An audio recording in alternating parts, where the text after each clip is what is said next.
Hi, everyone. Thanks for joining us. We have two marvelous writers with us today, Amy Gerstler and Kay Weissman. Kay will read first, and then Amy. Kay Weissman began her career as a flamenco dancer in her teens, the only American in the Jose Greco Dance Company.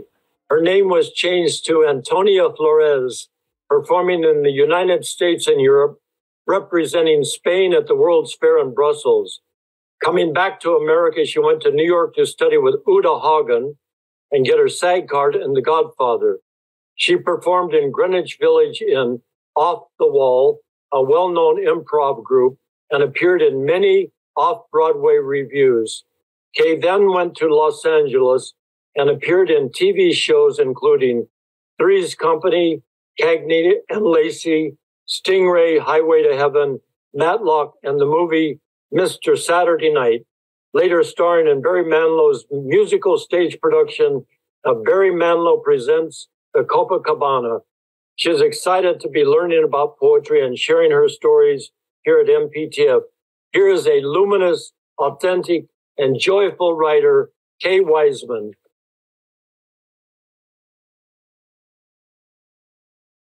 Hello. Thank you so much, Harry. I'm so honored to be reading my own stuff with my stepdaughter-in-law. I'm very honored just to be on the same program with her. So I am just going to read some of the stuff that I have written in the Gray Quill and hopefully to become a memoir. So this is just stuff taken from here and from there. Starts out with Spain. I was named Wilma K. Friedman when I was born, but my new name became Antonia Flores when I toured the United States performing with the Jose Greco Dance Company. I was 18 years old, considered to be a classical Spanish dancer, so my mother and I decided to go to Madrid, where I could study flamenco dancing with a Spanish gypsy named La Kika. She had no telephone, but Jose Greco gave us her address, and we went to Madrid to find her. It was 1956, and the dictator Francisco Franco was still in power, and he didn't allow Jews to live in the country. They either had to convert or leave. So at customs, my mother told them our religion was agnostic, and we entered beautiful, exciting Spain without a problem. It was time to go and find La Kika. She lived in a part of Madrid called El Rostro, an area where artists, gypsies, and every kind of vendor were vying for the attention of La Turista. We arrived at the address, and we were told that La Kika was no longer teaching foreigners. The door was closed in our face. We thought about the precious money we already had spent. So going home was out of the question. And now that I knew where her house was, I went back the next day myself and every day for an entire week, never getting through the door. And in the meantime, my mother would wait in a little cafe, chain-smoking Spanish cigarettes that she hand-rolled herself, drinking espressos, watching the people go by. One day, the door did open, and La Kika herself stood in front of me. She was a diminutive little woman, around 60 years old, with straight gray hair tied back tightly in a bun. She had one eye that went one way, and the other eye went in the opposite direction. She looked at me and she said in broken English, "I don't teach Americans. Goodbye," and slammed the door shut once again in my face. Through the door, I begged her to let me dance for her, and then if she didn't want to take me as a pupil, I would go away. She agreed, and that night at 9 p.m., my mother and I appeared at her door. We were led into the house, which was really a cave. The tiny entrance led to a staircase going down 2 flights. There was one room where she and her family lived, and the other room was a dance studio. La Kika regally sat with her hands in her lap. I tried looking at her, But since one eye went one way and the other way, it was difficult to decipher where to look. I was thrilled to be dancing for her, encouraged, being blind, showing all my stuff. Afterwards, without any discussion, I was told to come back at 9 a.m. the next day for my first lesson, and then to return again at 9 p.m. for a second one. I was accepted. 2 classes a day. During the year I lived in Madrid, I encountered many wonderful dancers and performers. La Kika had a vast reputation, and one of my thrills was to meet one of these people. He was a small man with an intense look. His name was Leonid Massin, and he was a dancer with the Sadler-Wells Ballet Company in England. He was revered in the ballet world as being a great character ballet star. I knew who he was the moment I saw him. I had seen him in the classic movie, The Red Shoes, and it made a lasting impression on me. He watched me do several dances and asked me if I would like to represent Spain in Brussels at the World's Fair. Oh, I was overwhelmed with joy until I saw tears in his eyes. He seemed sad and very tired. He held my hands and he said, "I hope your career doesn't break your heart like it has mine." I was at the beginning of a career and he was at the end. I couldn't imagine what he meant then, but I cried with him. And now, after all these years and my own sad experiences, I can think of all kinds of things. This is called The Instrument. When I think about my career, I remember the memorable moments in my young life. I had already danced and toured with Jose Greco throughout the United States for 2 years. I was young, strong, and fearless, unafraid of what the future would bring, on top of the world. I was teaching dancing when I got a call from the conductor of the Miami Symphony Orchestra, Fabian Savitsky. He wanted me to be the guest artist in the exciting Spanish ballet, El Amor Brujo by Manuel de Falla. The venue was an outdoor theater, much like the Hollywood Bowl. That meant that I would be performing in front of the orchestra on the apron of the stage. Every part of me tingled with anticipation for this new challenge. I would choreograph and dance 3 Spanish dances from the ballet and co-star with an opera singer from the New York City Opera Company.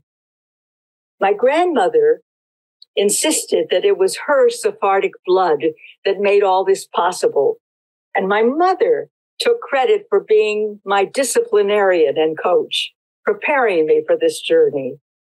My father beamed with pride, giving himself the award for making it possible for this wonderful opportunity. For a fleeting moment, I wondered where I stood in this mix. Was it my talent, or was I just lucky to have been born into this brilliant family? On opening night, I waited in the wings for my music to begin. I slowly stepped across the stage, and I could see fireflies dancing with me in the spotlight. My costume was all white, with a long train trailing behind me. I wore a beautiful white mantilla on my head, attached to a peineta, a Spanish comb. The first number was slow and romantic as I played my castanets softly. I tossed the long, difficult train of my dress from left to right, and I felt like I was part of the orchestra, another instrument. I was not alone, but surrounded by wonderful classical musicians shining in the dark. The last dance was called the fire dance and ended with me falling on the floor. As I got up, the applause swelled. Flowers were thrown from every direction. After several bows, I ran into my dressing room and locked the door. I was overwhelmed. Tears ran down my cheeks from happiness. And I didn't want to share it with my Sephardic grandmother, my critical mother, or even my loving father. I didn't want to hear any criticism or any praise either. This was my moment, and it belonged to me. This is called the Copacabana. I got a job working in Houston, Texas, at the Court Club, owned by Glenn McCarthy, the oil tycoon. I replaced the lead ballet dancer who did acrobatics hanging nude from the ceiling. Big shoes to fill, although I was not going to hang, and I certainly was not going to be nude. I got the job by recommendation of the choreographer, who also was replacing the whole show with a so-called classier presentation without nudity. Texas was a dry state, that meaning no alcoholic drinks were allowed, so everyone brought their own bottle, and sometimes two. The audience by the second show was completely soused. In addition to performing every Sunday when the club was dark, one of the customers, named Allie, would take a few of us into the kitchen and make pasta for us. He would either bring his wife, Evelyn, or his mistress, Nikki. We were sworn to secrecy about Nikki and loved the whole gangster scenario. That explosive information also meant that we were very protected by Allie, who, after all, was the head of the Texas Mafia in Houston. To us, he was a quiet guy, short, a prominent gold tooth in the front of his mouth, a limp on his left side, and he drove a long gold Cadillac car. He got a kick out of me because I was not like the others, and I was classy. So when he heard I wanted to learn to sing, he got me lessons and secretly paid for them. I learned one song that I could sing at the drop of a hat if I ever had an audition. It was "A Little Brains, a Little Talent," with an emphasis on the latter, from Damn Yankees. So now I was equipped with saved up money, an audition song, and a new career. The last night of the run, Allie asked to drive me home. I wasn't afraid, but I was curious. He got very serious and he spoke in a low whisper. He said that when I got to New York, I should go see a guy named Jilly, an associate and friend of Frank Sinatra. He said to tell him Allie had sent me. It was all very mysterious. He said Jilly would help me.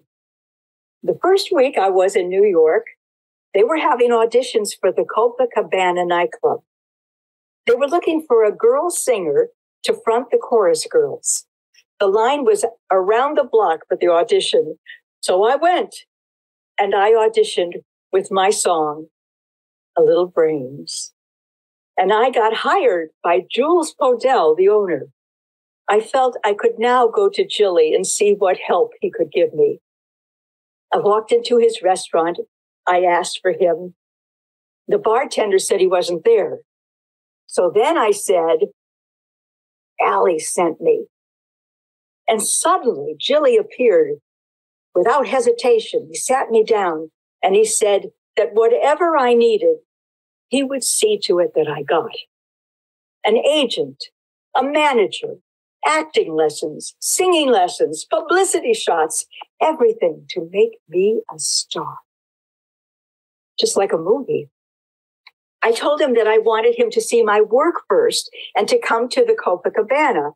I asked him to wait a few nights before he came, and he promised not to come opening night. That night, I opened at the Copacabana in New York City. My dressing room was filled with flowers and telegrams from all my friends and family. I was very excited to be working in New York, and I knew it would lead to other things and maybe even acting jobs. After the first show, a waiter came backstage and he said that Jules Podell wanted to have a drink with me. I politely thanked him and I said that I didn't go out in between shows. The waiter shook his head and he said, no. He said, honey, Mr. Podell wants to have a drink with you. I told him that I didn't drink. The waiter walked away with a strange, fearful expression. I heard loud, drunk profanity coming from the back of the club. The waiter came running back, handed me some money, and said I better leave and never come back. I took my telegrams and flowers from the dressing room. I jumped on the subway and went home to my hotel. I never saw Jules Podell or Jilly again. But I was in New York, and I had landed my first job with a new career. In the 60s, I studied acting with Uta Hagen and Herbert Berghoff at the HP studio in New York City, some of the happiest years of my artistic life. After each class, my friends and I would meet at the Cookie Bar, a coffee shop in Greenwich Village nearby the studio. We would talk for hours about what we did in class. I also enrolled in a musical comedy class taught by Charles Nelson Riley, who is performing in Hello, Dolly with Carol Channing. Every class was like a Broadway performance. It was packed to the rafters with professional Broadway performers, opera students, and beginners as well. You had to bring in a song that you worked on during the week with the intention of using it for an audition. I had a limited vocal range, so I had to pick songs that would hide the problems that I had vocally. I was also taking singing lessons from a great teacher named Ruby Shar. She required all her students to sing an aria. Mine was, "Oh mio bambino caro." She was a tiny woman and her legs did not reach the floor. So as she sat in her big armchair, whenever I had to hit the high note at the end of the aria, she seemed to levitate from the chair itself. She never laughed, but I know it amused her, and you could see her delight at my tenacity. Years later, whenever I sang in a show, I heard her voice in my head, helping me to reach that high note. So I looked for specialty songs that would show my personality. I was very taken with a song I heard Danny Kaye sing in the movie Hans Christian Andersen called The Ugly Duckling. Since my horrific experience at age 12, when my dance teacher told me I wasn't beautiful, I was terribly judgmental of how I looked, always arranging and rearranging to try to fix myself to look better. So Ugly Duckling seemed the perfect song for my audition piece. I sang it at every class for weeks, and praise for my bravery by Charlie. Finally, I was able to change from the ugly duckling to a swan with one tear streaming down my face at the end. I went to my first singing audition at the Schubert Theater and was told to sing only 8 bars of a song. After the first quack, I heard a loud thank you from the darkened audience. That was it. They never saw my transition from duck to swan, and I was heartbroken. I finally changed my audition piece to a little brains, a little talent, with an emphasis on the latter, with much more success. My last one is the dinner. I met my husband, Murray Weissman, when I was 58 years old, having obeyed my mother never to marry. I was living in a small garage apartment behind the swimming pool of a complex in Burbank. I put 2 exotic plants in front of my door that faced the pool and fantasized that I was living in Tahiti. The rent was nominal, and I was near the theater group I belonged to where I spent most of my free time. I was not suffering at all living like this, happy to be a working actress paying my bills and taking care of myself. It was the way I lived for most of my life, kind of like a gypsy performer, living out of a suitcase at times and spending money carefully, always wondering when the next job would happen. It was just the way it was. Nothing to be sad about, just a frugal lifestyle with very few luxuries. Murray swept me off my feet for sure. I think he thought of himself as Richard Gere and me as Julia Roberts in Pretty Woman, except for the prostitution part. He told me later in the marriage that he couldn't wait to rescue me from my difficult life, to give me things I never had before. I never thought I needed rescuing, but our romance could easily have been made into a movie. And from the beginning to the end, it was all like a sudden burst of technicolor. There were many trips, cruises, and exotic places that tickle my memory, bring a myriad of feelings back to me as I lived my day to day. But the one I want to talk about today was our favorite place in Italy, Positano, on the Amalfi Coast. If there really is reincarnation, I would hope to somehow be placed there in my next life, perhaps as one of the magenta bougainvillea trees, or maybe one of the delicious, gigantic lemons used for a limoncello aperitif. We spent a week in Positano, living in a magnificent hotel overlooking the Mediterranean Sea. We arrived there in time to see the sunset in a window seat at the restaurant. And as it got darker, the waiters all got very busy lighting candles. The whole restaurant was lit with about 100 candles hanging like elaborate chandeliers, looking like diamonds or stars. All of a sudden, several musicians appeared playing mandolins, going from table to table, serenading us. The smell of the pasta was intoxicating and the wine was flowing. And because it was our anniversary, they serenaded us endlessly as we held hands and felt the exquisite joy of life and love. We knew it was a special moment in our lives and vowed to never forget it. We never did. And now, I never will.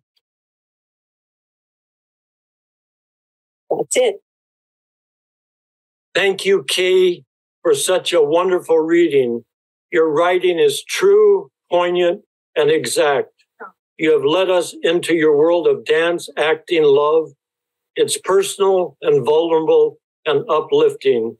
A thrill to hear about your journey and you tell it with such grace. You know, we have a couple of minutes left. Kay is right here beside me. So, you know, maybe we can just talk a little bit. We're sharing the computer. That's why it's this way. When did you start writing, you know, about your entrance into poetry or into writing and into looking back on your life and putting it down in stories? Well, I never wrote anything. But when I came here to MPTF, I went to the Great Quill and started writing, and we were told to write about our life. And that was my first experience. And I just loved hearing about everybody else who's in the group and hearing their stories. And it's so exciting for me to be able to write this and to remember and to feel all the things that I felt then. It's very important. Well, you know, your writing, you just tell it, you know, your descriptions of the people you met in the dance world, and then the Copacabana story, and then the love you're meeting Murray. It just so, you know, you just bring it to life. It's so real, and you don't waste a word. You know, you're writing prose, but, you know, one of the main things about poetry is to make sure you use the exact word and do not use any word that does not add up to the whole. And you have done that, you know, so you're a poet in your soul. The way you write, everything is just has its place, no more, no less. And it's also, there's something dramatic about your life. You know, the way you felt when you were a young dancer entering the world, and your experiences, you just have recreated them so well that, you know, you just, you know, make us part of the journey that you have had. So thank God for that. And what else would you like to say about, you know, how often do you write, and what else do you see on the horizon for your writing? Well, right now I'm a little stymied, so I'm having a difficult time thinking about what I'm going to write, and perhaps some of the things that were a little sad are harder to write. Yeah. And trying to write about that without being morose. Well, I don't think you could ever be morose. You always have such a joyfulness in your writing and in your personal being. So I want to take one last minute to thank Kay Weissman, one of the not only wonderful dancer, actors, readers of poetry, writers, but also, you know, she's not only great in those fields, but she's a genuine, great human being. And so I'm real happy to have met her and glad that she has graced our program once again. So thank you, Kay Weissman. Our next poet is Amy Gerstler. Amy Gerstler is a writer of poetry, fiction, nonfiction, art criticism, journalism, plays, etc. She has published 13 books of poems, a children's book, and several collaborative artist books with visual artists, Index of Women. Her most recent book of poems was published by Penguin Random House in 2021. Her work has appeared in a variety of magazines and anthologies, including the New Yorker, Paris Review, the Atlantic, American Poetry Review, Poetry, several volumes of Best American Poetry, and the Norton Anthology of Postmodern American Poetry. There's elegance, erudition, clarity, humor, and depth in Amy's poetry. Here's a brilliant and generous poet, Amy Gerstler. Thank you, Harry. I'm really thrilled and honored and even a bit choked up to be reading here for you. I love MPTF. I think it's a miracle place, a bit of Eden in our troubled world. And I adore Kay Weissman. She is everything that Harry says and more. And I super admire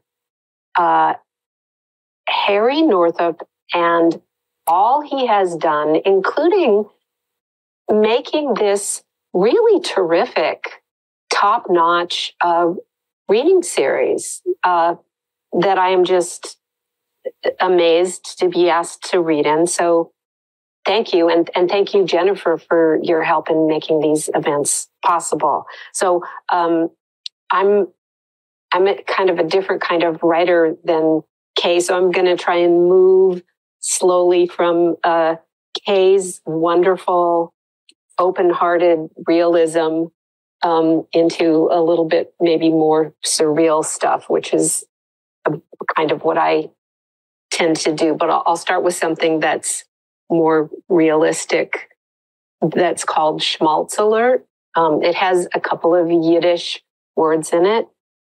Schmaltz, if you're not familiar with this lovely substance, is chicken fat. And it also has the word unum in it, which means face in Yiddish. And then I think there's another Yiddish word in it that gets explained in the text, so I don't have to predefine that. So this is called Schmaltz Alert. One whole loaf of bread, a baguette sliced lengthwise in half, though of course they never say baguette in Vienna. They had other words in that slightly grimy dark bar, where I first saw it displayed in a poorly lit glass case next to a plate of what I mistook for burnt chocolate cookies, but which turned out to be thin, crisp slices of blood sausage. A jar of rubbery pickled eggs, blurred in murky liquid, sat on top of the case. But I was memorized by the sandwich. What in God's name is smeared on that bread? I almost said. That translucent goo, the color of pus. For politeness' sake, I asked in my creaky German, "What's that sandwich in the window?" Which probably came out something like, "What is window bread?" But aided by my pointing, the guy behind the bar received the meaning. He looked as if I'd asked what a beer was. "That's a chicken fat sandwich," he replied, as though to a dim child. Yes, those were chopped raw onions sprinkled on top of the schmaltz, which was spread thick like peanut butter. Like so many things my mother cooked that I gave her grief for and wouldn't eat, liver, tongue, parts of the animal I couldn't bear to recognize, let alone ingest, suffice it to say, I was utterly repulsed by the python-like sandwich sold in sections at that tavern in the land of my ancestors. And with my friends at the table, I laughed at it. Yet, eating to keep warm, what did I know of that in my privileged existence?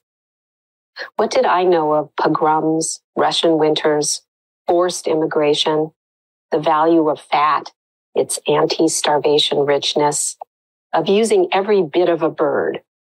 My picky eater, hippie, vegetarian, college-educated self refusing to acknowledge any such necessities, wrinkling my nose at the stink of cabbage cooking, squinting at the Russian writing on the backs of forebears' multi-stamped passports slipped into a photo album, their set, defenseless, nameless faces peering at me hungrily.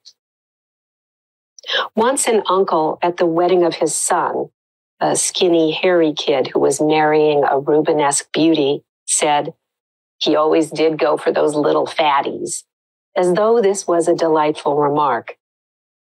Actually, he used the term little fatties as a second try. First, he said "zaftig," but based on what he read as incomprehension on my face, he figured he needed to translate for the poor dumb Jewish girl who didn't know her own language. But though I know little Yiddish, I was familiar with zaftig, lobbed as a compliment among my relatives to mean a well-padded, curvaceous cutie. Nobody's stomach rumbling here. An aunt took me aside one afternoon when I was 20, advising, "You should eat more, dear, if you want to catch a husband." I didn't bother to respond or keep the contempt off my punam. Anyway, old friend, what I wanted to say is that on the phone the other day when you said, "Schmaltz alert," to warn me you were about to say something affectionate, I remembered that gross noble sandwich for the first time in years. I thought about how we both come from Russian Jews who fled first to Europe, where they perfected that sandwich, as well as an ability to simultaneously embrace and mock the excessively sentimental. And for no good reason, I found myself in tears. Okay, now I'm going to read a poem that's a little bit more surreal, about someone who has lived many different lives. Kay brought up reincarnation, saying she wanted to be reincarnated possibly as a beautiful bougainvillea in her and Murray's favorite town, Positano in Italy. So this is someone who has been many different birds in their past lives. When I was a bird, my forward drooping head plume bobbed as I walked. I liked to conceal myself among rocks. I broke bad news to bees when needed. Dried feet of my species were prized by museums, so our nests tended to be tucked among cliffs. Thus I lived as bristle-thighed curlew, red-mustached dove, bald ibis, or shining masked parrot, my obvious gravitas noticed and admired. Why we died out, I cannot say. Later in the day, I'll have a little think about that, about how I keep mixing up worlds now that the old answers no longer suffice. A swift and reliable messenger. When I fell, I landed quite lightly beneath the notice of all but a handful of ants. One spring, I laid eggs with lavender spots. The best parts about being a bird were absence of shame, quick, passionate mating, how my body passed through yours mid-flight, and the pinprick tickle of swallowing seeds. As a fuzzy-headed chick, my alarm call no more than an anguished hiccup. I once observed a scurry of squirrels concealed in a hollow tree, wearing 17th century clothes. Alas, no one believes me.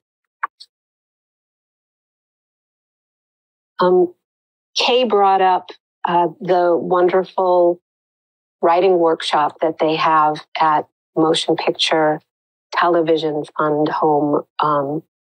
And this poem that I'm going to read now, its title is Finding Your Voice, which is a thing that people often talk about in writing workshops and in other circumstances, but often in workshops trying to find your voice as a writer, the voice that seems true and genuine and right. So this is called Finding Your Voice. Rain for a week. Atmospheric river, they say.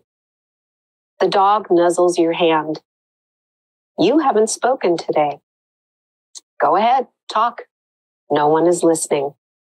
The walls are not listening, nor are mice living inside them, nor is the hyacinth in the kitchen swilling northern light. Tonight, your mind's shy as an otter, drying a saint's feet with her fur. Is the dilemma not having a self or possessing too many? Some scrappy as cats in a bag, others melting like drugstore chocolates, inside you by mistake, as though they hopped on the wrong bus after midnight. Can you let loose so powerful a sound now it stops an egret mid-gulp, frog lodged halfway down her throat?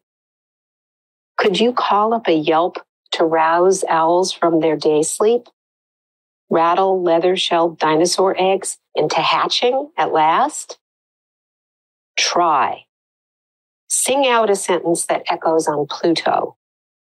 Yodel a whole golden record of musical quirks, just to see if your voice still works.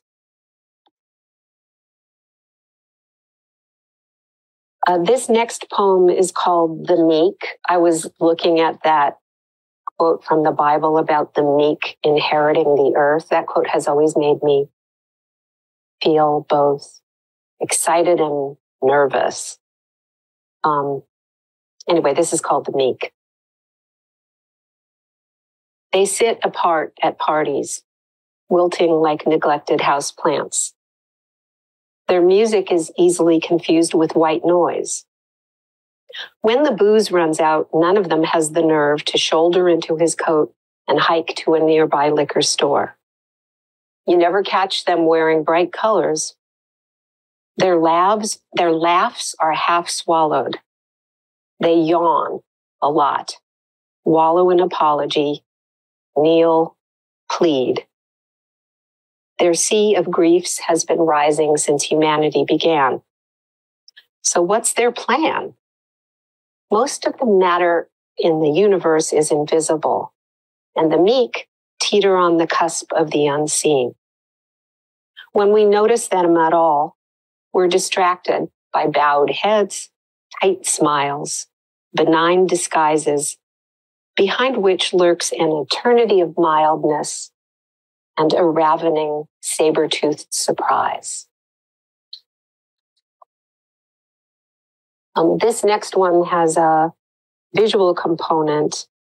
I tried to write a little sonnet about Mae West. I recently have watched some Mae West movies, and I'm totally floored by her singular brand of womanhood. So I tried to write a poem for her in an hourglass shape because of her amazing figure. So I don't know if you can see this or not, but that's how it looks on the page. So this is called Mae West Sonnet. Wicked, scandalous, bawdy, lewd, immoral, and oh so impure. Is it not time for Congress to save the nation from Mae West? Unrepentant goddess wields liberation effects. Chaos reigns if you reveal the hilarity of sex. She writes her own material, plays hooker as heroine, attends a seance or two with frank sexuality. Mom's a corset model, hordes of men tamed, virtue severed from gender. She soon got over being ashamed. Mae struts around in flattering gowns, intones in a smoky contralto. Show people you're scared and you're through.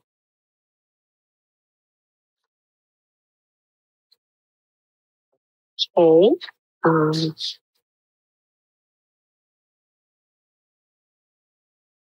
This is called Adult Lullaby, and it has a drug reference in it from my ancient hippie days when hallucinogenic mushrooms were sometimes called shrooms. So that word appears towards the end of the poem.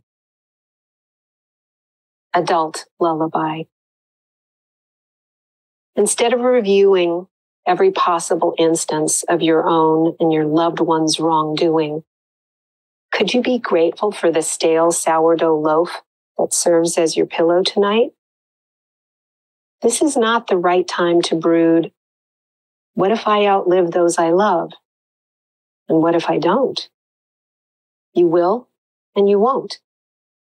Suspended between worlds like a spider rappelling down a silk filament spun from her gut, the web begins as liquid inside you, wide-eyed at 2 a.m., an hour when your dead grow eloquent. Tonight they loom like a band of giants, lumbering past your bedroom window as you long for and dread your first sip of morning. So cheer up, wakeful one. Time to invent fresh gods to meet your new needs. Falling asleep is like coming onto shrooms. You have to be ready for a few hard hours of paranoia before it becomes beautiful.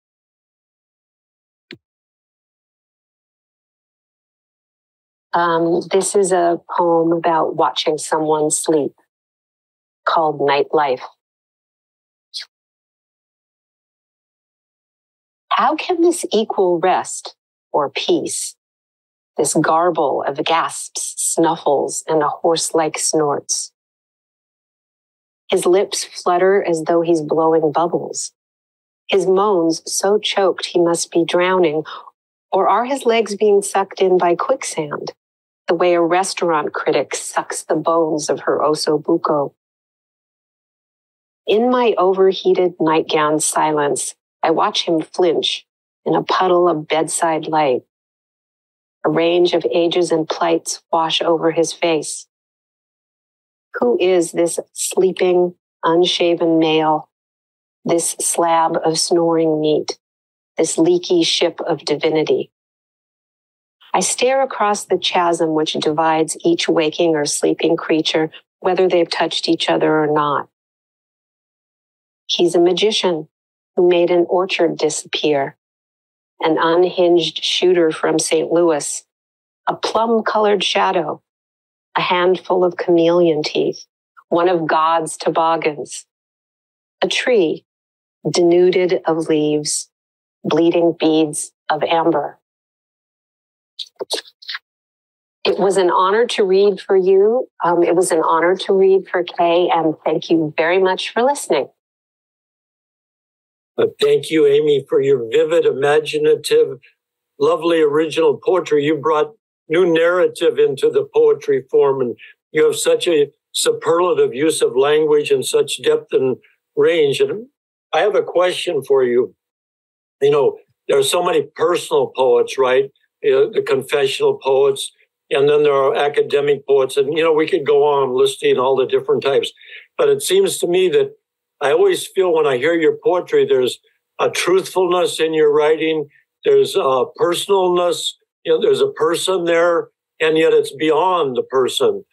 You get into I don't know what it is, but with the poem, you get into a world where we can all share in it, with not just thinking, oh, this is Amy. You have such a great imagination. How do you do that?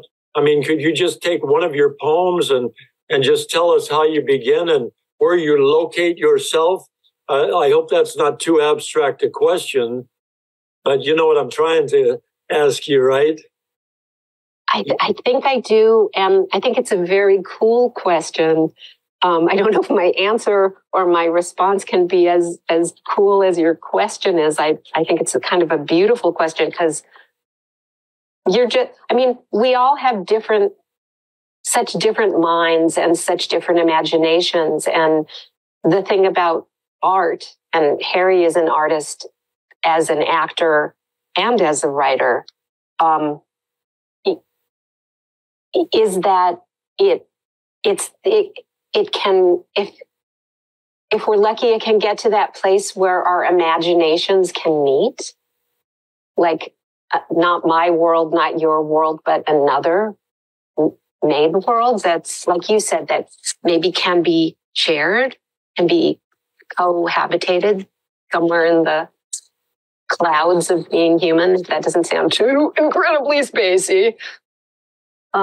So you asked me to sort of make reference to one of the things that I wrote and kind of try and talk about that interplay between sort of lived life and imagined life.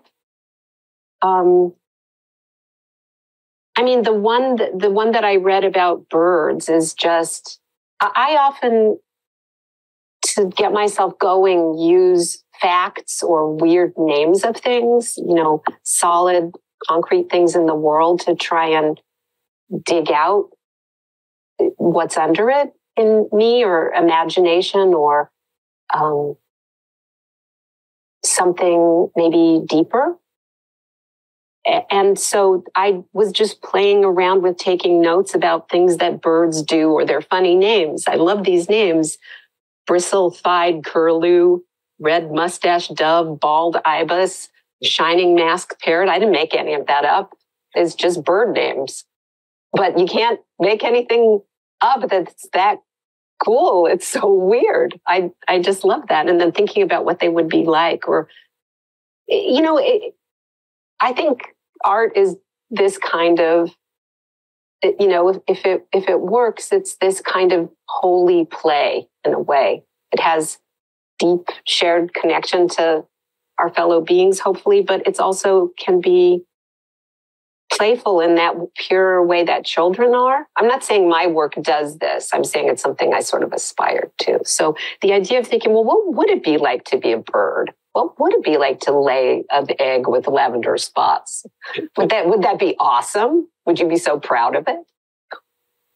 I don't know if that has anything to do, if you feel like that relates to your question. But yeah, I love what you said. Did you use the phrase holy play? Yeah, I think about poetry and writing and all the arts as, dance, everything, acting. Yeah. You have to be able to play, but it's not nothing. It's really important for all of us, I think. I always get preachy when I talk about it. Sorry. No, I love what you said. And there's a colorfulness too in that poem that you were talking about.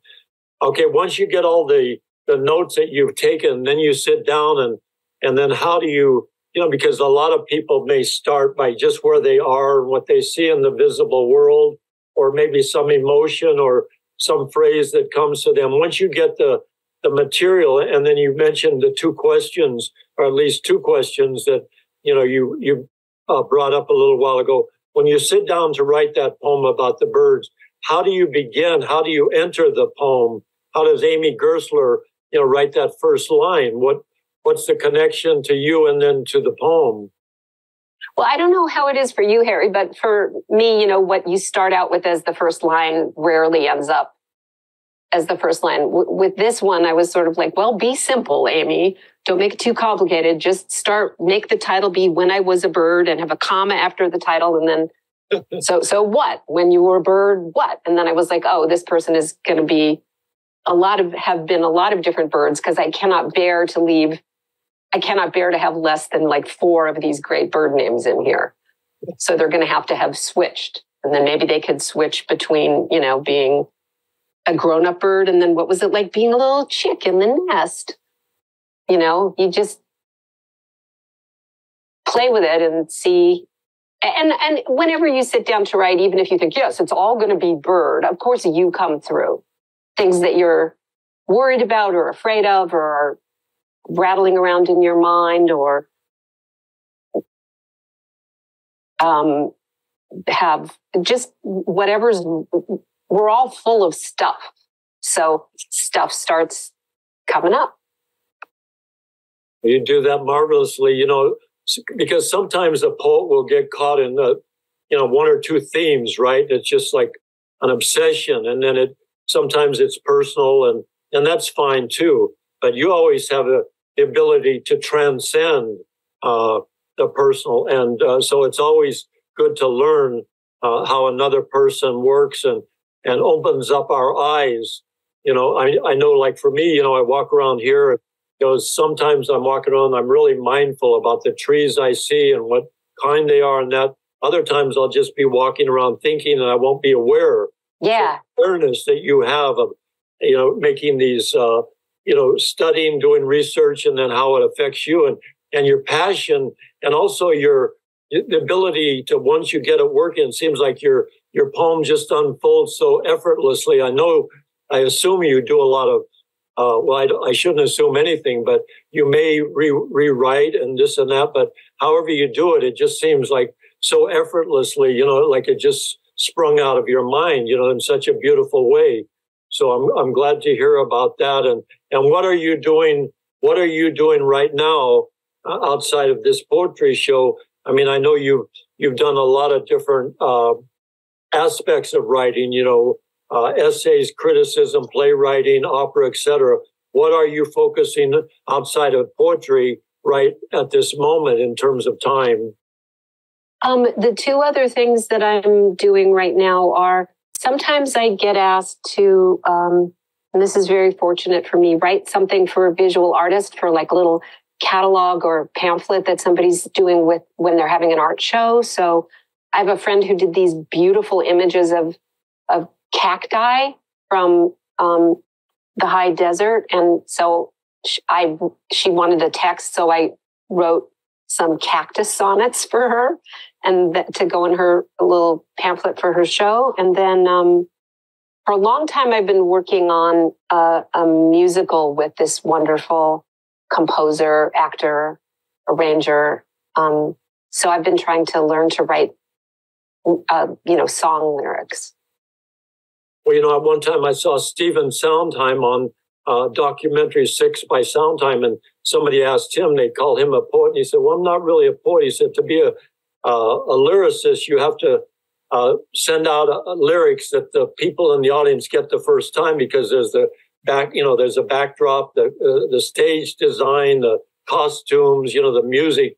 Whereas poetry, if you're reading poetry, you can, if you don't get it, you can flip the page back and read it again 2 or 3 or 4 times. But lyrics, you got to get right away. And so, I mean, that, he's great, right? I mean, he's a poet to me, but that, people are always saying, what's the difference between a song and a poem, right? I mean, they always want you to define that. And to me, there's no argument. I mean, it takes a lot of skill to do each one of those. And so whatever you're able to do, but I'm just glad that you have the ability to do these different forms in the writing world. And also you're very visual too. I mean, your poems are very visual. So the listener or the reader can see that. And that's always a great thing too. So, we have about a minute left, and what else would you like to just let us know about? Anything that's important to you in terms of poetry, since it's a poetry show? Well, I wonder what you think of this, but I was looking at the graphics that you have when your show comes up, and I loved how there were like little pieces of paper that had poems and parts of poems from all different kinds of poets kind of collaged as the intro visual. And one of the things that I saw was a little William Carlos Williams poem, and that one about the plums, the beautiful refrigerator note that he left his wife when he ate all the plums. He was like, sorry, but they were fantastic. If you haven't read that poem, people listening, I think it's called This Is Just to Say, or that's the beginning line of it. But it's beautiful and tiny. But thinking about William Carlos Williams just made me, and to tie in with what you just said about being visual, and one of the things that William Carlos Williams talked about when he wrote or talked about poetry a lot was vividness. And I realized that that's something as a reader that I really love, vividness. And I think his work is so full of that. So that's something that I try to reach for. Everybody's different what they want out of reading and stuff, but that means so much to me for some reason. Well, you've succeeded. You're just, you're one of the best poets that has come out of LA and beyond LA. You're a true American poet, and your poetry really lifts us all up. And there's when you hear good poetry, there's an exaltation that comes with it. And that's what you have done to us. And Kay also, you've lifted us up. And to me, this hour is sacred, and, poetry is sacred to me too. And so you are too, and Kay is also, and all of us who really, serve whatever our muse may be, poetry or whatever. But thank you again for such a, magnificent reading, Amy Gerstler and Kay Weissman. It's really been wonderful. And before we go, I'm going to announce next week program. Next Tuesday, we have two wonderful poets with us, D.A. Powell and Elena Corinna Byrne. So thank you all once again. And here's our wonderful director, Jennifer Clymer. Thank you, Amy. Thank you so much. I hope you join us again soon. And it was lovely to have you and Kay on the same program. I do also want to say there's a great musical performance happening live on the campus right now.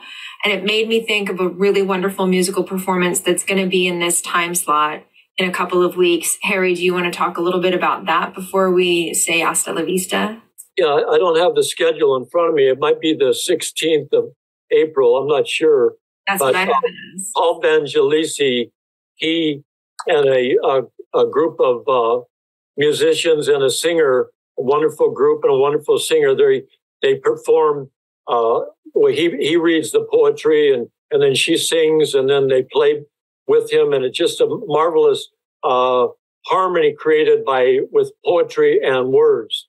And so that's just a wonderful tradition that I'm glad that they brought to the campus. And this will be live for all the people who did not get the opportunity to see it when it was here. And for those outside of here, it was the premiere of Paul's new book, Just in Time. And so thank you for bringing that up, Jennifer. And thank you all once again. Mark your calendars. Thanks, Harry. Thank you. Bye-bye. Bye-bye. Bye, Amy. Thank you.